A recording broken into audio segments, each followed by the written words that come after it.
27th, LA County ordered all beaches closed. CDC is announcing the first instance of person-to-person spread of the new coronavirus in the United States. We all know why this beach is empty today. On the other side of the Pacific Ocean is China.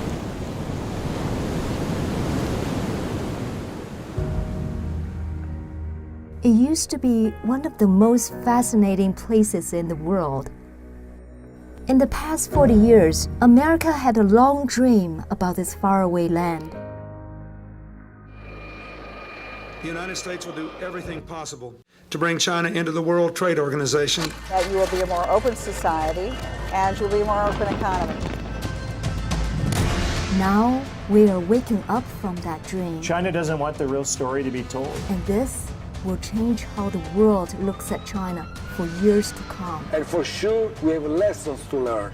Is it a natural disaster, or is someone responsible for it? When did the Chinese leadership know the virus could spread between people? Are they trying to hide anything? 希望大家帮帮我们。 And what did the communist leadership do when the virus was spreading to the world? It impacts us all. How did they let that happen?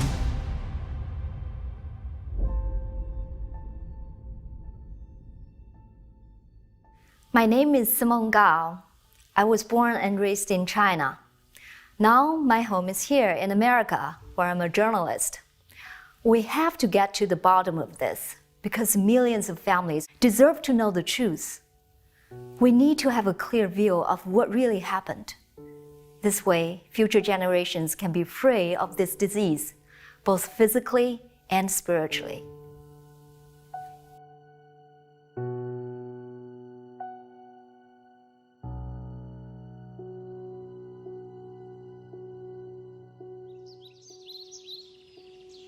The virus started from this city, Wuhan. 武汉发现不明原因肺炎的属性病被调查，传播途径未完全。 The rest of China was oblivious about the coming danger.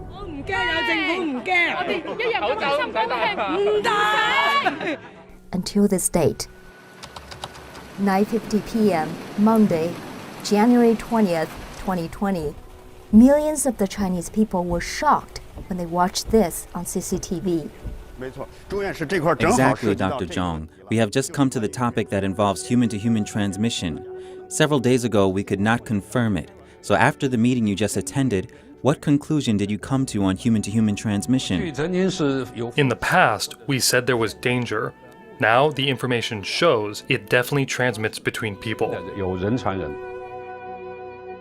Dr. Zhong Nanshan is the head of the China Health Commission expert team investigating the outbreak. And CCTV is the largest state-owned TV station in China. This was the first time China officially acknowledged that the virus could spread among humans. The question is, when did the Chinese Communist Party, or CCP, know about it?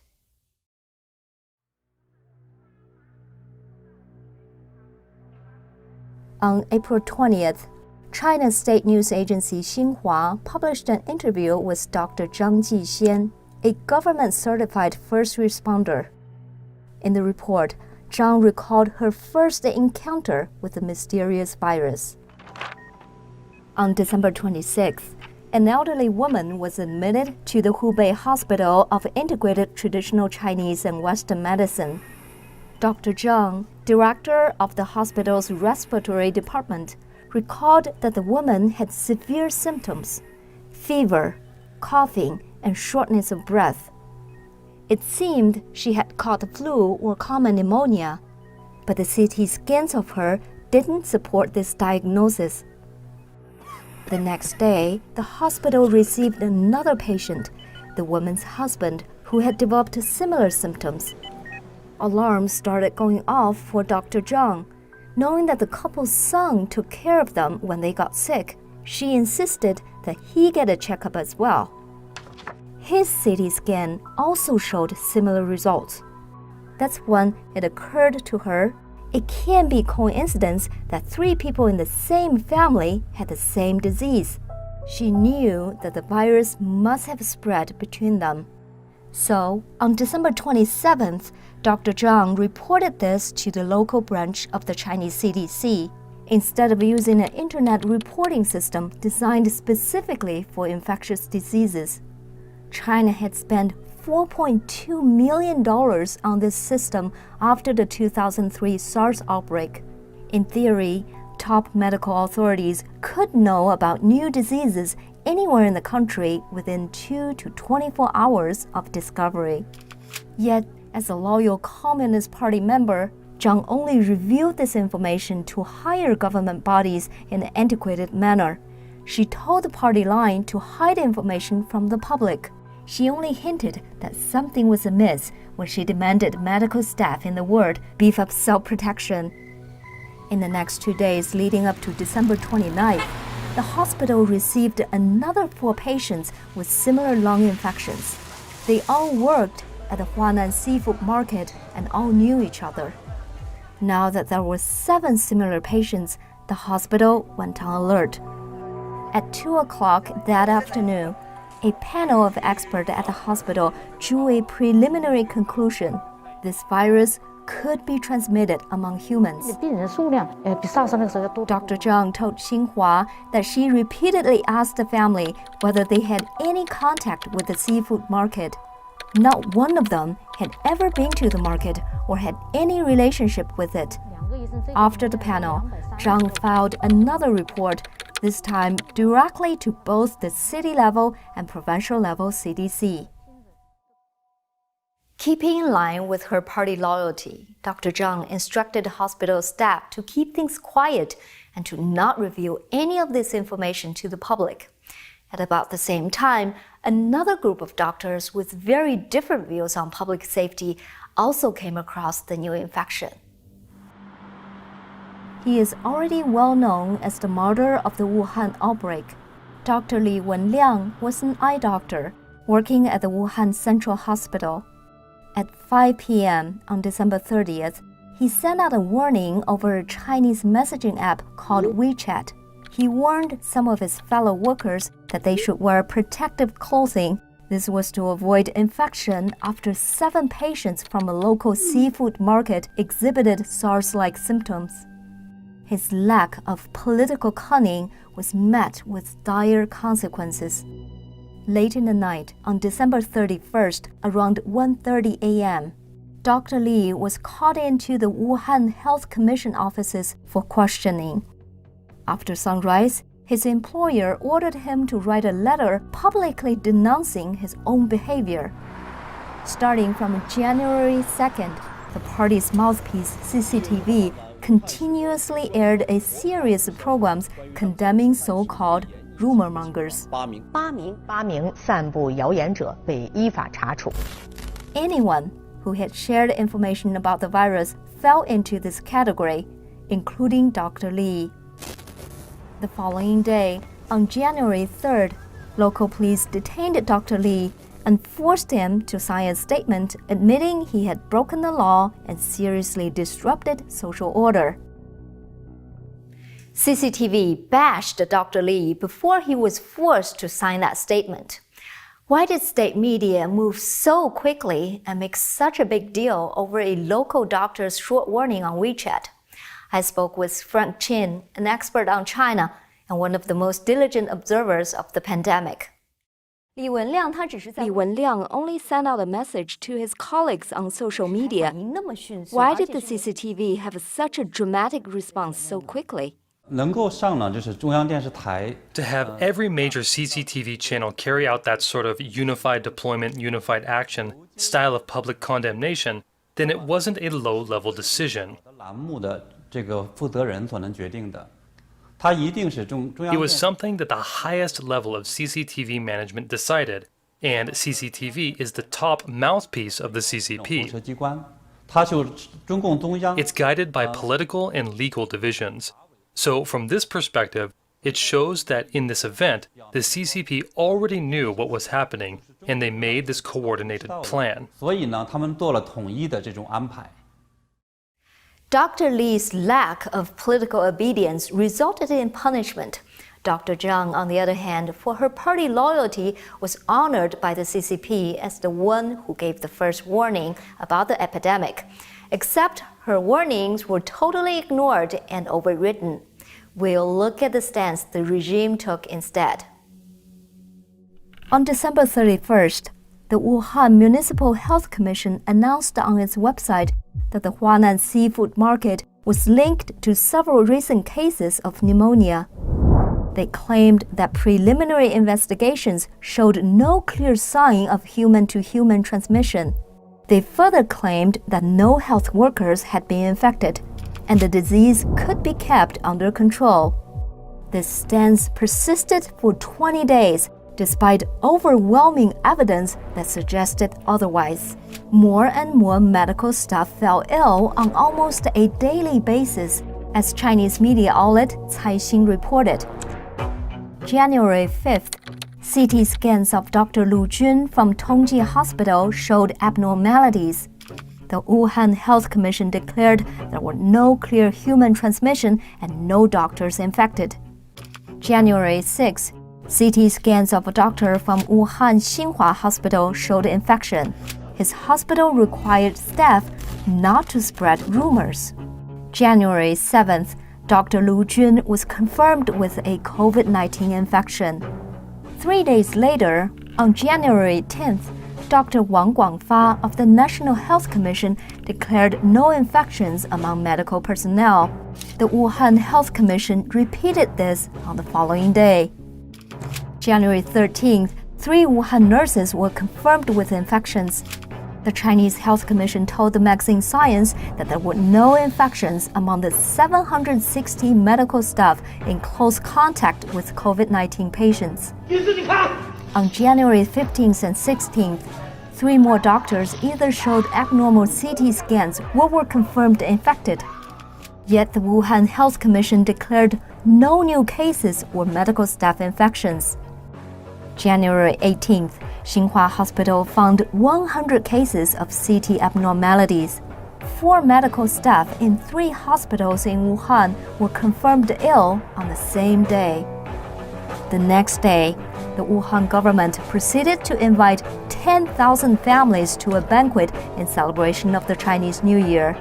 9 nurses were confirmed on the same day. January 20th, Dr. Zhong Nanshan acknowledged human-to-human transmission on CCTV. Not long after Dr. Zhong acknowledged human transmission, top leadership got involved. General Secretary of the Chinese Communist Party, Xi Jinping, purged 2 top officials in Hubei province and Wuhan city for mishandling the epidemic. However, in an interview, the mayor of Wuhan, Zhou Xianwang, revealed the tangled nature of communist bureaucracy.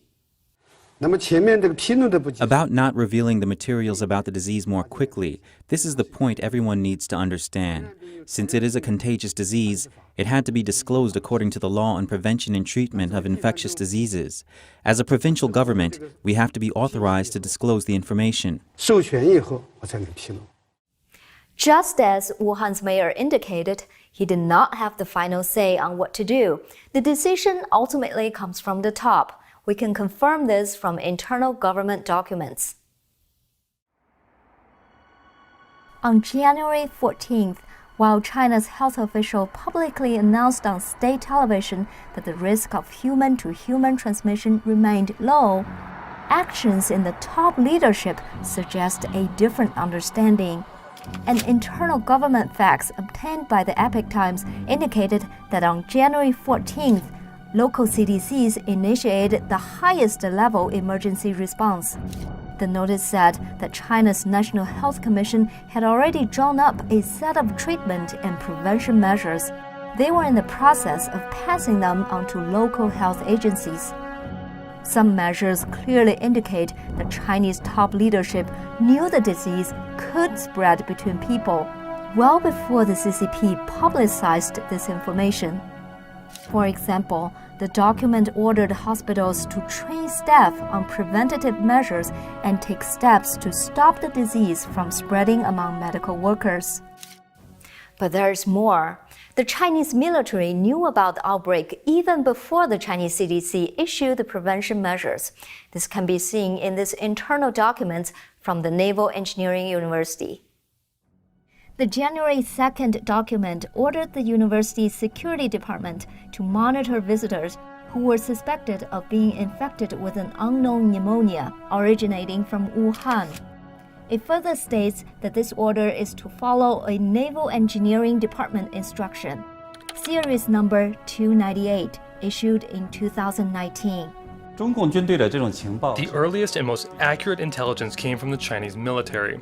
The Naval Engineering University producing documents like these implicates the Chinese military. They very likely knew about the outbreak and transmissibility in December 2019 or even earlier.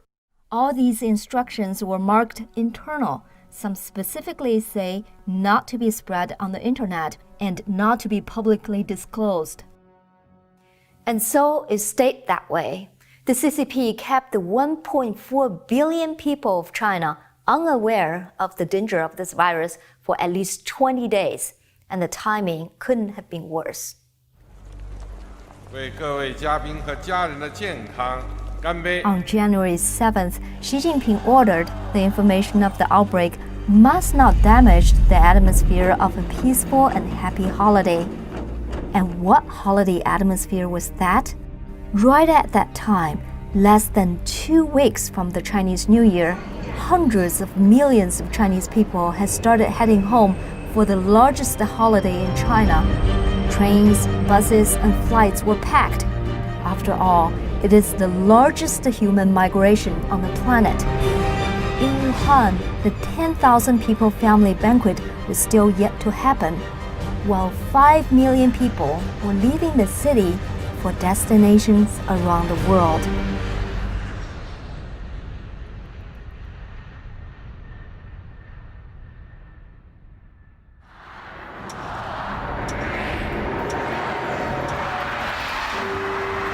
As 2020 approached, the United States found itself in a tense and rare time.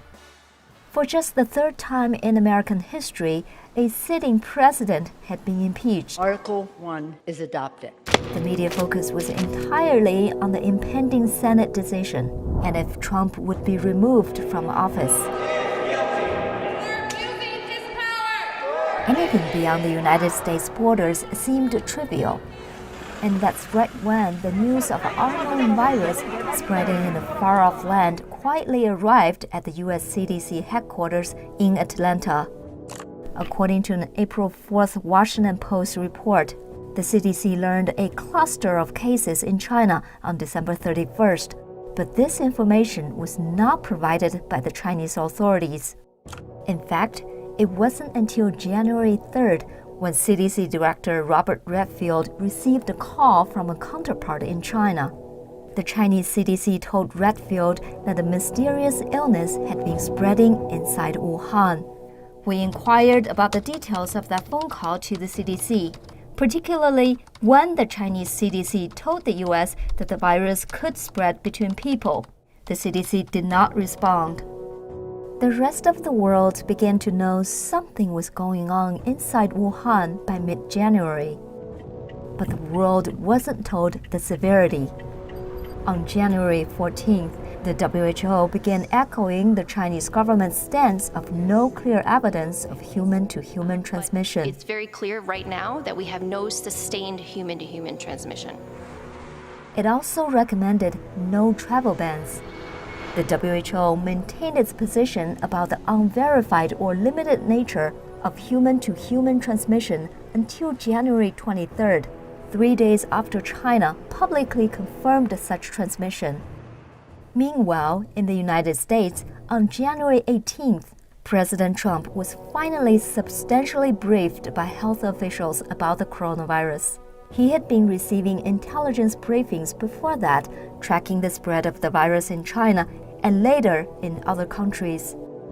According to the Post, the briefings did not predict when the virus might land on U.S. shores.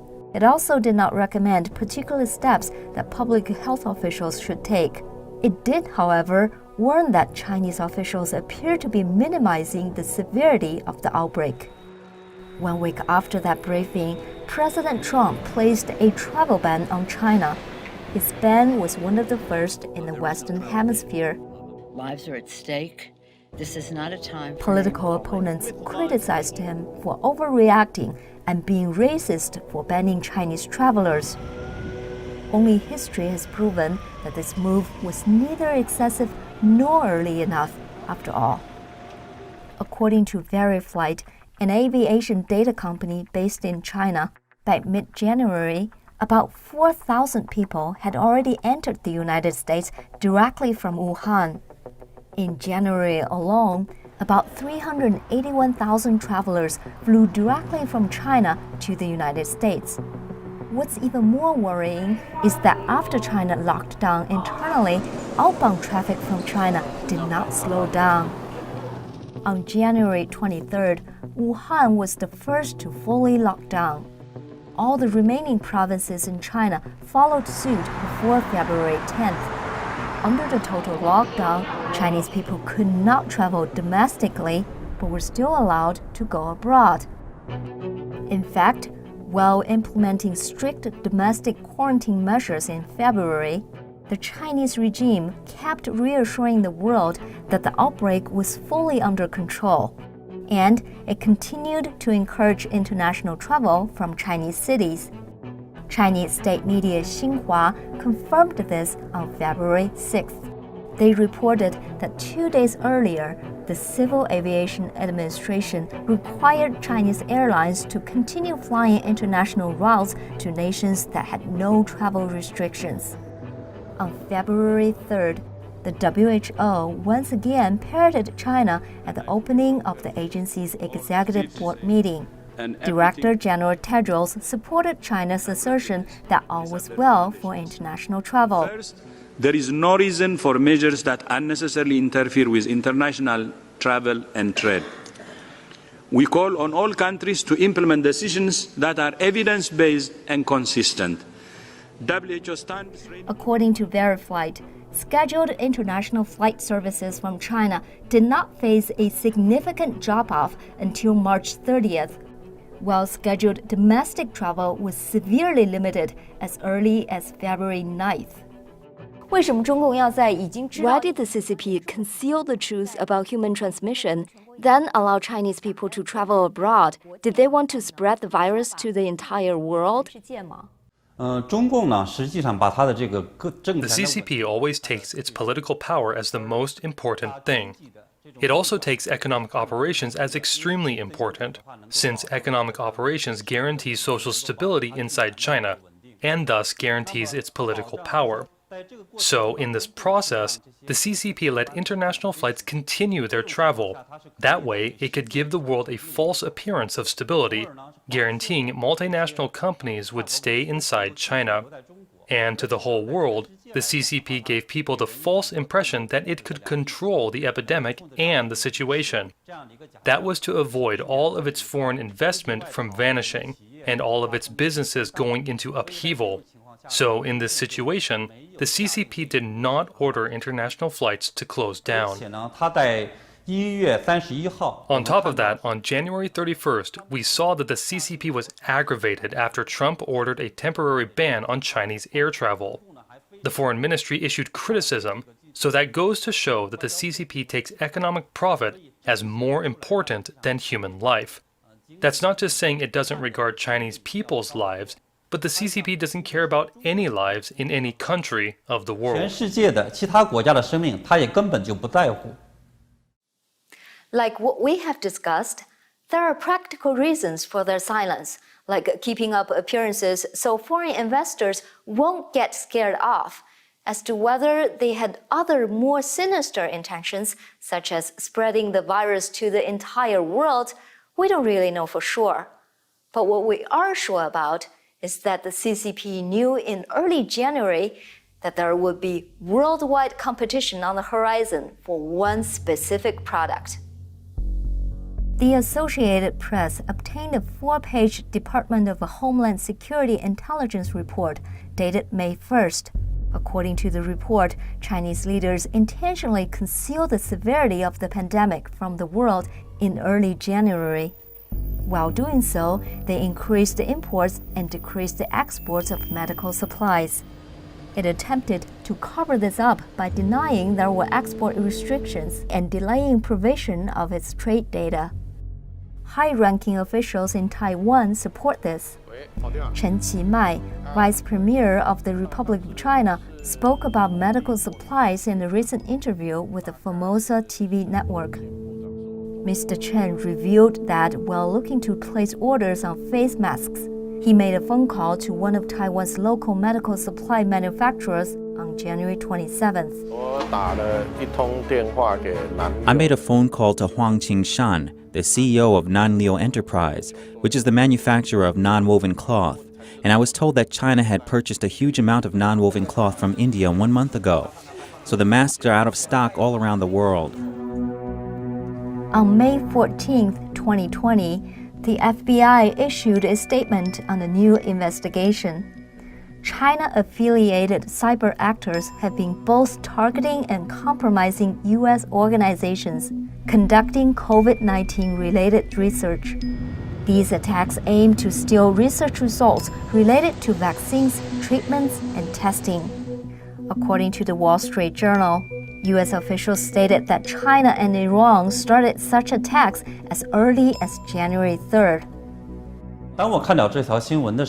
When I saw this news, what shocked me wasn't that they were stealing intellectual property, since the CCP is always doing that anyway. What got my attention was that they started stealing vaccinations on January 3rd. They gathered related research results. This confirms that the CCP knew at a very early time how dangerous this disease was. If the CCP was just trying to hide the identity of the virus and the scale of the outbreak, we'd expect them to relent on the cover-up after the rest of the world figured it out. However, the CCP continues to rigidly maintain the cover-up, just like in the earliest days. Why is that? What else could they be hiding?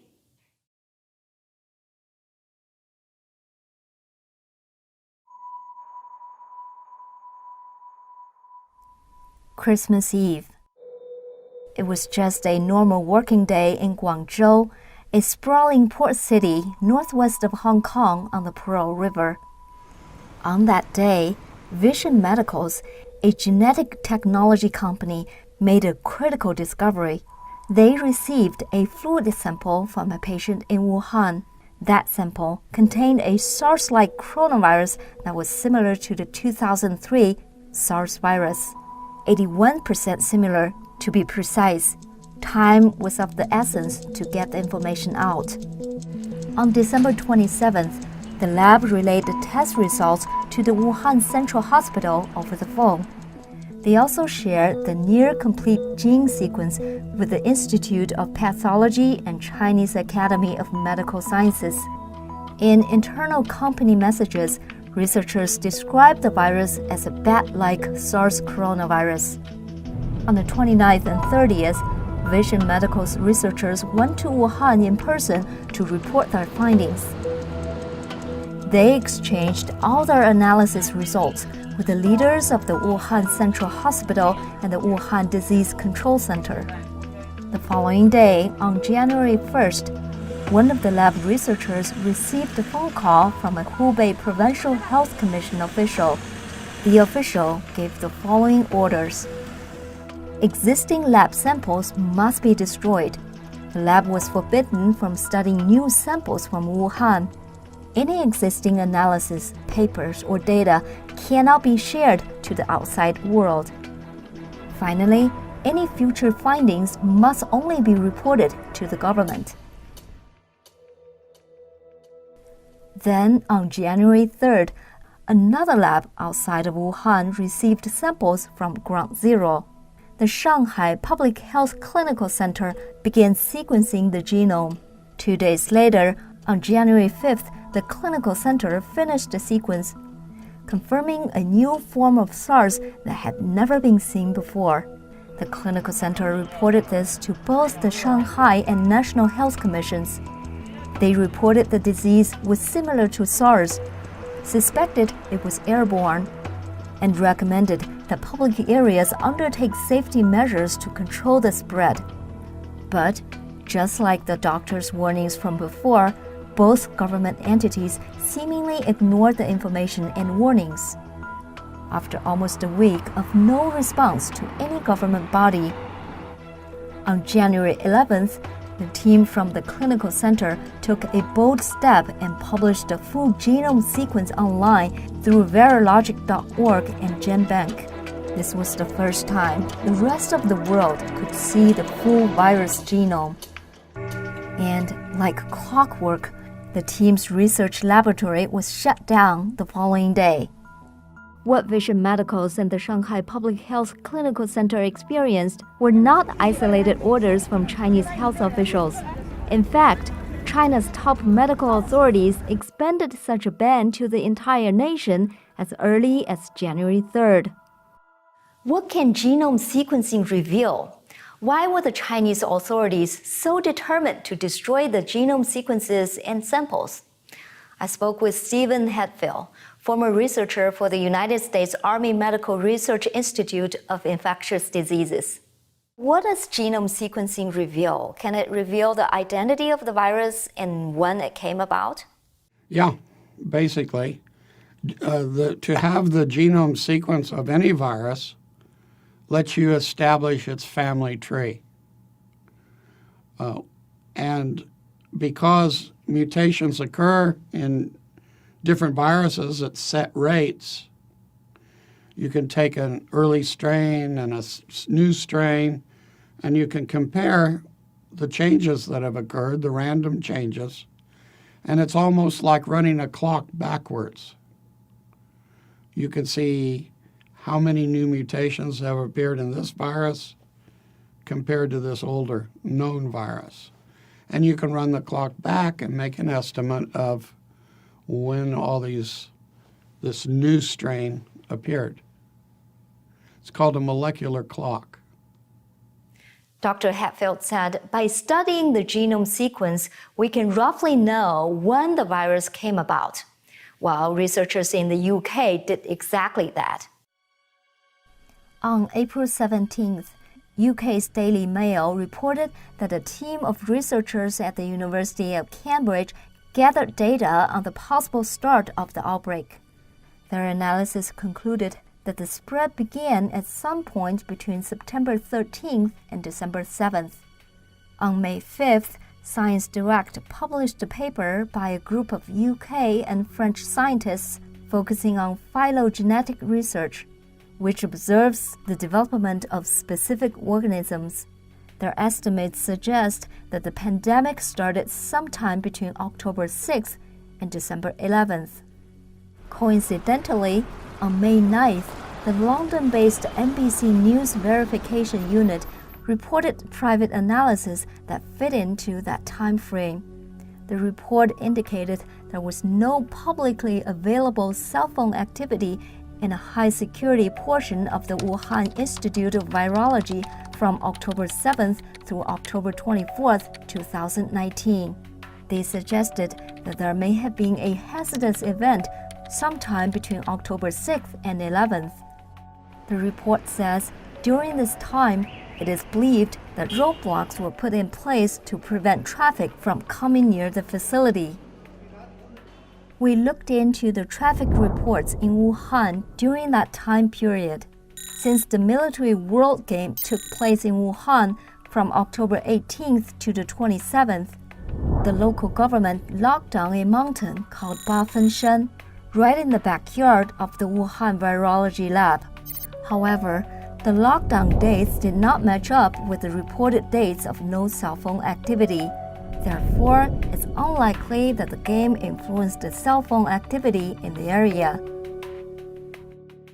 If there is evidence of a lab shutdown, it would bolster theories that China made a terrible mistake, as President Donald Trump indicated.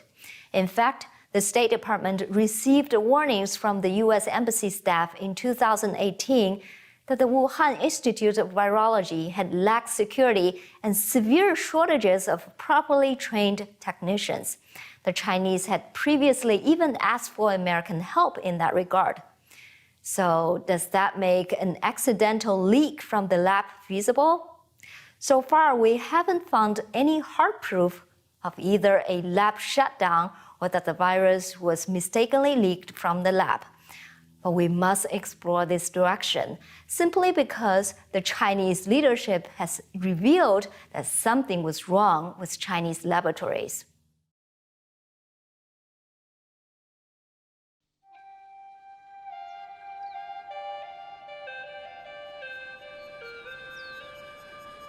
Deep in the mountains of southwest China, there are caves millions of years in the making. They're famous for two things: stalactites and bats. Bats were found to be the source of the 2003 SARS outbreak. Before this was well known, one woman leading a team of researchers was tasked with finding that source. CCTV reported that in November 2011, Dr. Shi Zhengli and her team stumbled upon a bat cave in these tropical mountains. The bats were hosts to 10 different families of the SARS coronavirus. As the director of the Center for Emerging Infectious Diseases at the Wuhan Institute of Virology, this finding eventually helped her discover the pathogen that caused the 2003 SARS outbreak. She brought thousands of the bat coronavirus samples back to her lab in Wuhan, 1,100 miles from the Yunnan bat caves. Then, when the 2019 outbreak started, Dr. Shi swore on her life that the virus did not come from the lab. Her argument was that none of the genome sequences of the bat coronaviruses in her lab matched that of the COVID-19. However, two things cast a doubt on Dr. Shi's pledge. First is what has been revealed about China's biolabs in general. And second is what happens at the Wuhan Institute of Virology specifically. What are Chinese biolabs really like? I asked Dr. Sheng Lin, former lab director of the viral disease branch of the Walter Reed Army Institute of Research. He also used to work at virology labs in China. The key issues here is about lab safety and management practice for lab or animal facilities at the biosafety level 3 or 4. That's the P3 and P4 lab, especially in terms of the protection measures for lab technicians or the disposal procedures for animal corpse. And we know China has been very aggressive for the last 20 years to build up P3, P4 lab. And right now China has about 40 P3, P4 labs nationwide. And we even see new plans to build up more P3, P4 labs after the COVID-19 outbreak. So this is of a huge concern. First, China was relatively new to this field. Even the Wuhan Institute of Virology laboratory, the P4 lab, was observed to have security concerns and was shot up well-trained professionals. And this was actually documented in a 2018 report from Department of State when they sent 2 advisors to Wuhan Institute of Virology to evaluate the situation there. And we also know the Wuhan Institute of Virology P4 lab was actually directed under the University of Texas Galveston National Laboratory. So this indicated even the Chinese scientists rely on the United States experts to ensure, to advise the safe operation of their P4 lab. Does that mean the American lab is responsible for what happened at the Chinese lab? No, because the Galveston National Laboratory, they're only responsible for establishing the protocol for lab safety operations for biosecurity procedures. But the real operation is up to the local team in Wuhan. And what happened at the Wuhan Institute of Virology is particularly concerning. So it is a common practice to conduct mutagenicity studies on viral genomes in order to understand the functions of different viral genome components and viral proteins. But one set of experiments of particular concern is the gain-of-function studies.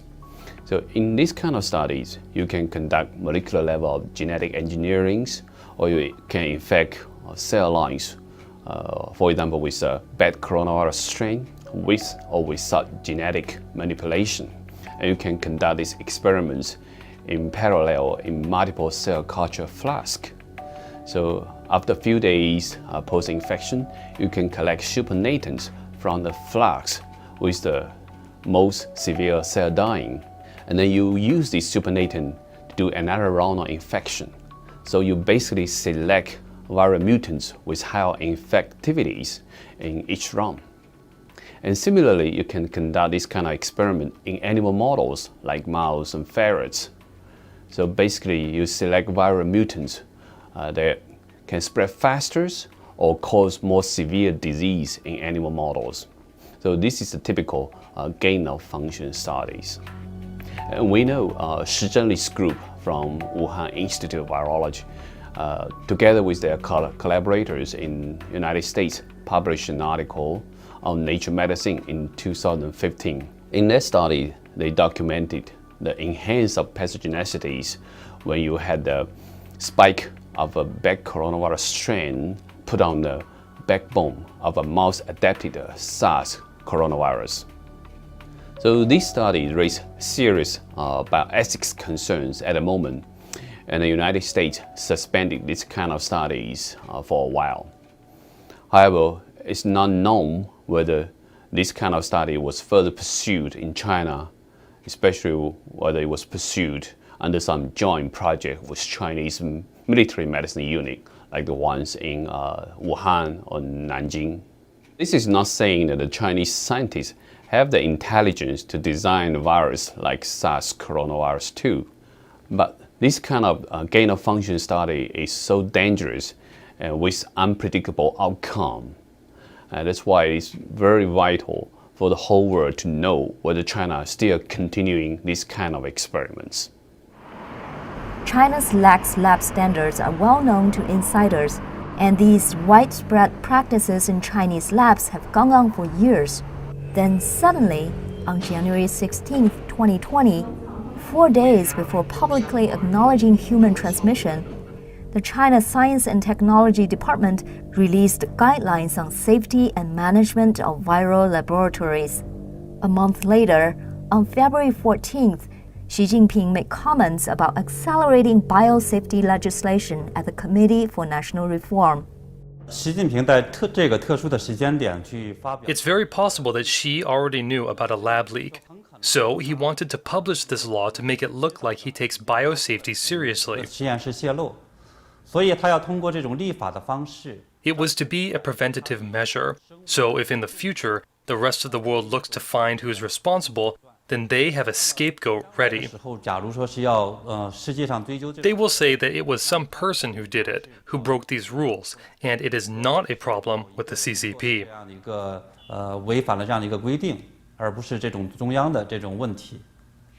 The Chinese leadership not only banned research on the origin of the virus inside China, but they also continue to deny access to foreign experts.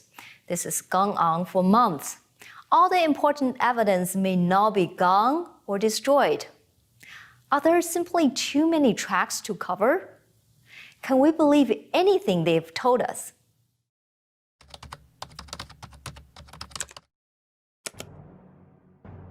This website is called Xilu, or Westland in English. It is one of the most influential websites about the Chinese military. On January 26th, Xilu published an article claiming a so-called culprit of the virus had been found. Citing research from the Chinese Academy of Sciences, the article purports that the coronavirus is not a product of nature. Instead, the article wrote 4 key proteins in the virus had been replaced so that it can target Chinese people. And who would create such a virus to target the Chinese? According to the article, it was none other than the United States. The article claimed the virus was deployed by U.S. service members while participating in the Military World Games in October 2019. Though that particular article was removed from the website in early February, the narrative of American origin has persisted. On March 12th, Chinese Foreign Ministry spokesperson Zhao Lijian republished a video of Robert Redfield addressing a U.S. congressional committee. In the clip, Redfield said some influenza deaths in the U.S. were later identified as cases of COVID-19. Referring to this clip, Zhao wrote, "The CDC was caught on the spot. When did patient zero begin in the U.S.? It might be the U.S. Army who brought the epidemic to Wuhan. Be transparent. Make public your data. The U.S. owes us an explanation." Zhao's fellow Foreign Ministry spokesman Geng Shuang later backed him up, suggesting the U.S. is hiding something.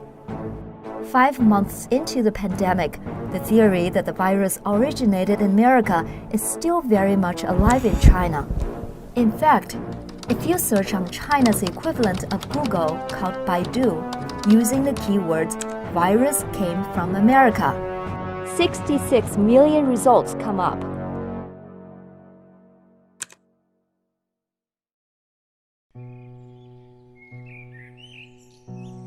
Late spring in New York is a charming time of new life. Blue skies, chirping birds, and spectacular bloomings. But inside the buildings, people are dying. In April 2020, as New York State became the national epicenter, the daily death toll from COVID-19 peaked at 805 in a single day. As of June 26, over 124,000 people have died in the whole country, a toll that has surpassed 47,000 American deaths in the Vietnam War. The global economy slipped into a recession on a scale not seen since World War II. All right, so remind me, what type of work are you gearing towards? 33 million people have sought U.S. unemployment aid since the virus hit. The numbers are heart-wrenching. What makes it worse is that we know this could have been prevented. A study by the University of Southampton indicated that if China had taken measures to address the virus earlier, they could have prevented about 95% of the infections throughout the world. Some people say the American government, the Trump administration, is also at fault. They could have done better and acted earlier with the knowledge they had. After all, the whole world was at the same starting point. Why did Taiwan and South Korea end up in a much better place? That may be true to some extent. But this argument is diverting attention from the elephant in the room. That is, who let this happen to the world in the first place? To people in China, an answer to that, and what they are seeing today, is not an unprecedented catastrophe, but rather it is history repeating itself. For the past 70 years, China has been plagued with an ominous curse, causing either man-made disasters or natural disasters turned man-made.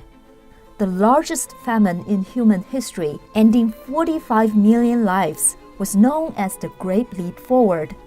What caused it? They said it was drought. But it was really Chairman Mao trying to accelerate agrarian China towards communist utopia. Systematic lying created imaginary surpluses of crops. Government officials gathered crops that did exist and left the peasant population to die without the food they themselves grew. The CCP has long since covered up this disaster, as Chinese citizens know nothing of the true scale of this famine. In 1989, as blood-soaked college students were carried away on makeshift gurneys, the CCP claimed they did not fire a single shot during the Tiananmen Square massacre. They maintained that only about 200 civilians died in the turmoil. A recent declassified UK document indicates the PLA killed at least 10,000 people. Chinese students today don't even know there was ever a protest in Tiananmen. In 2003, as SARS swept through China, the CCP concealed how many people were infected.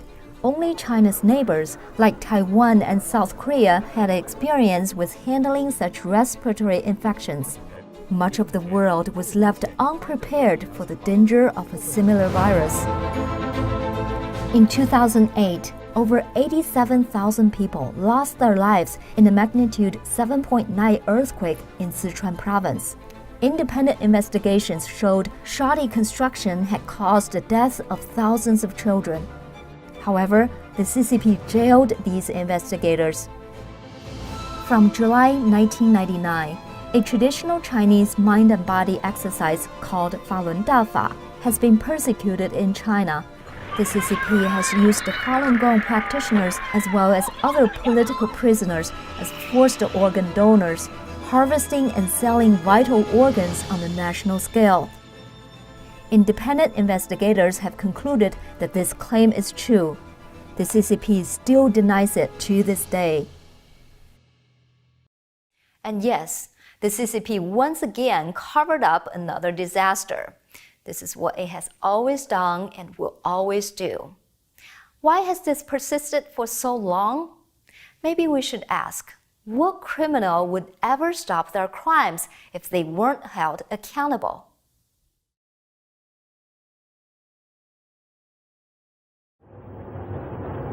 In 1989, as dried blood and tank treads were disappearing from the roads of Tiananmen Square, a secret envoy from President George H.W. Bush arrived in Beijing. He extended an olive branch to former Chinese leader Deng Xiaoping. Bush consoled Deng, saying that all the public condemnation for the massacre were nothing more than political rhetoric. Bush authorized the delivery of military supplies to China in the wake of Tiananmen. Change in our party, change in our leadership, change in our nation. President Bill Clinton campaigned that he would be tough on China. However, his tough stance quickly softened after he took office. The communist leadership mobilized a pro-China coalition within both the administration and Congress. As a result, not only were sanctions against China quickly lifted, but also Clinton helped China enter the World Trade Organization. He also granted China the status of most favored nation. Not just the political sphere, but technological and financial companies are assisting China as well. U.S. tech giants facilitated China forming into a police state with invasive surveillance. Cisco laid the foundation for China's Great Firewall, as well as an information surveillance system called the Golden Shield Project. IBM provides servers to Golden Shield Engineering.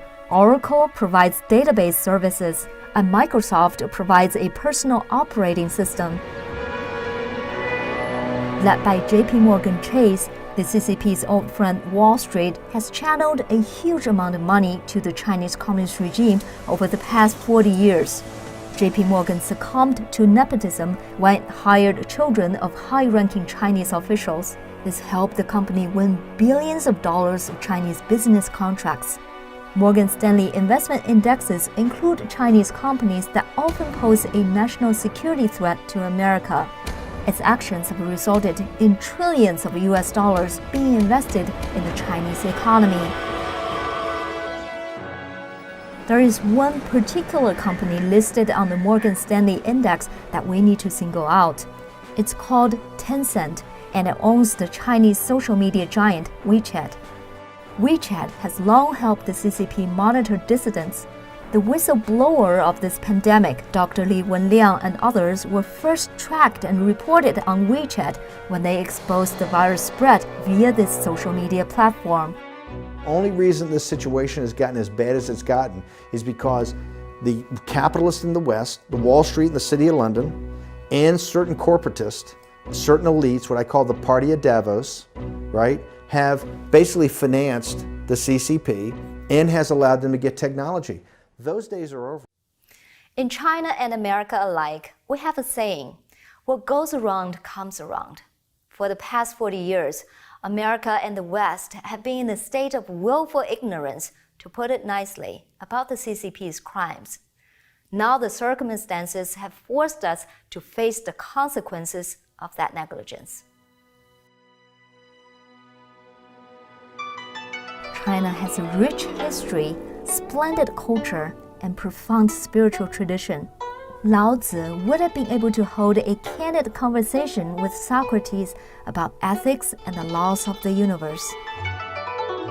China's millennium-long tradition of revering heaven and ancestors echoes Edmund Burke's concept of an eternal society, where there's a contract among the dead, the living, and the unborn. But before China revives those traditions, there must first be a decoupling between the CCP and the United States.